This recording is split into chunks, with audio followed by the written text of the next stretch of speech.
Full ready তুমি? কি করছো এখন তুমি? টক আঙুর খাচ্ছি। জমে টক আঙুরগুলো। দেখো। আর ভুলে গেছিলাম ভিজিয়ে রেখে নুন জলে ভিজিয়ে রেখেছিলাম। তো হুম এখন গ্যাসটা অফ করতে গেছি তখন মনে পড়লো যে আঙুর ভেজানো আছে। হুম। বড্ড টক। এই সিজনের নয় তো, আঙুর কি এই সিজনের নাকি? তাই ছি ছি ছি। তুমি খেতে চেয়েছিলে, কি এনে দিয়েছে সেটা বলো। লুচি দাদা। আমাদের আগের মার্কেটে দিনও গেছিল, খুঁজে পাইনি আঙুর। তো আগের দিন দাদাকে বসে আমাদের ওখানে কোনো আঙুর নেই। তো দাদা কোন বাজারে গেছিল ওখান থেকে আঙুর আর পেয়ারা নিয়ে এসছে। পেয়ারাটা খাওয়া হয়ে গেছে আমাদের। না, হয়নি?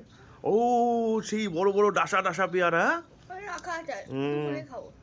উপরে খাবো, কারেক্ট কারেক্ট। কিন্তু আঙুরগুলো বড্ড টক। এই